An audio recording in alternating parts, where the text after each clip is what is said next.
What to do if police interrogate you. Ask any good criminal defense attorney and the first response will be, never agree to be interrogated by the police. But if you do find yourself in this position, I'll tell you what you need to do to preserve your rights. Hi, my name's Dale Savage and I'm a criminal defense attorney here in Charleston, South Carolina. Today we're talking about police interrogations, the tactics that police are trained to use when conducting them, and what you can do if you find yourself in an interrogation room. So what is an interrogation? An interrogation is when police, typically an investigator, believes you're guilty of a crime and uses an accusatory process in order to get you to make an admission, or better yet, confess to a crime so it can be used against you in court.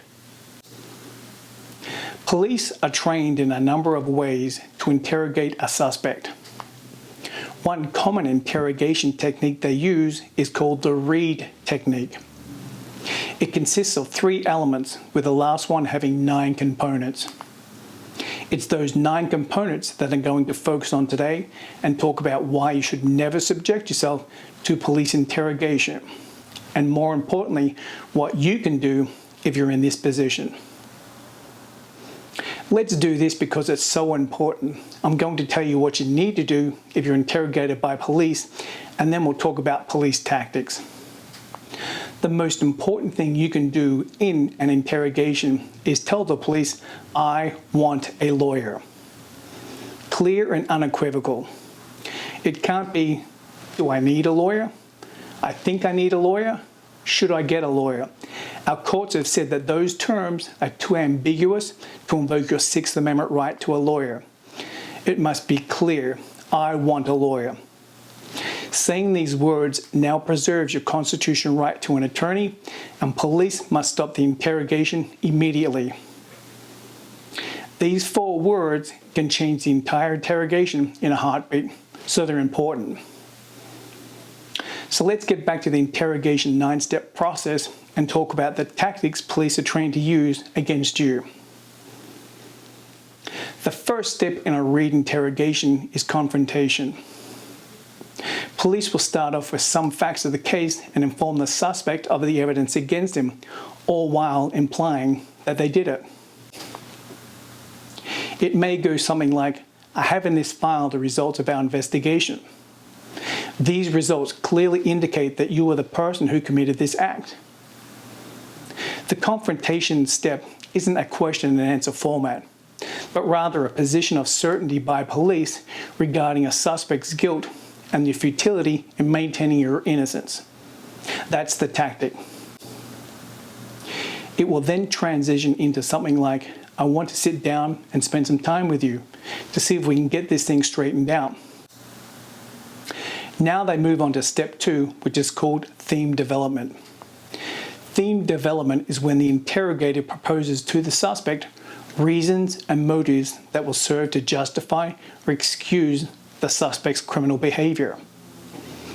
Police do this by attempting to place the blame for what the suspect did on some other person or set of circumstances.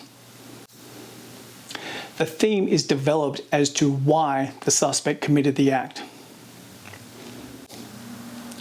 Step 3 deals with how police handle denials. Handling denials is when police will interrupt all denials that are made. They do this by telling you that it'll be your turn to talk in a minute. Right now, you just need to listen. They don't want you to say, I didn't do it. Step 4 is overcoming objections. An objection is a statement or reason made by a suspect to prove the accusation is false. It might go something like this, I would never do that to someone, or I don't need the money anyway, I've got plenty of money in the bank. Police are trained to use these objections against you. Take the I don't need any money statement, for example. Police can turn that around on you and say, I hope that's true. That tells me that this was a spur of the moment thing and you just saw an opportunity in that moment to take the cash. You didn't know it was abandoned. It's not like you planned it out or anything. This is an attempt to minimize a person's actions. Again, a tactic to get the suspect to agree with police and confess to a crime.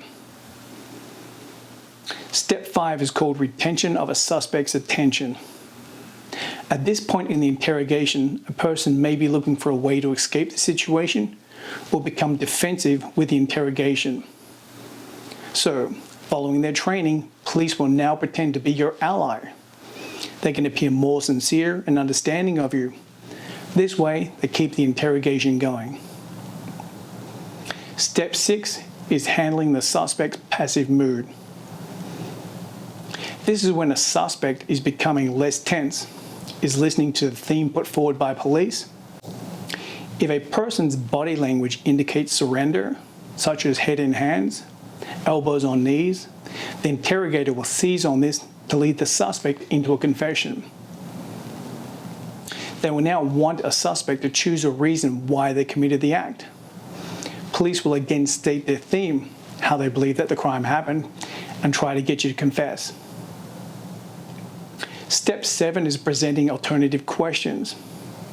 This is when the interrogator offers 2 incriminating motives. Sometimes beginning with, "You had a good reason.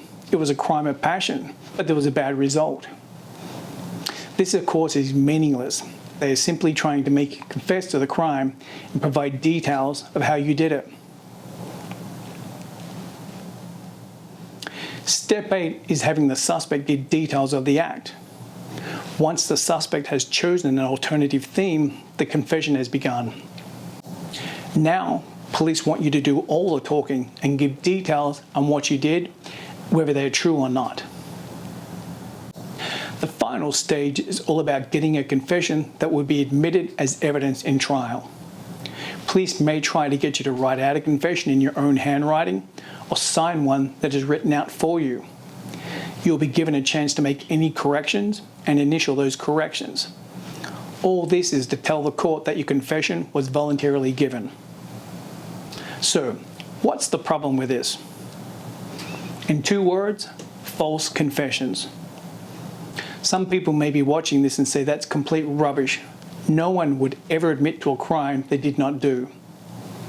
Sadly, there have been hundreds of documented convictions overturned where people have made false confessions to crimes they never committed. I hope this video was helpful, and thanks for watching.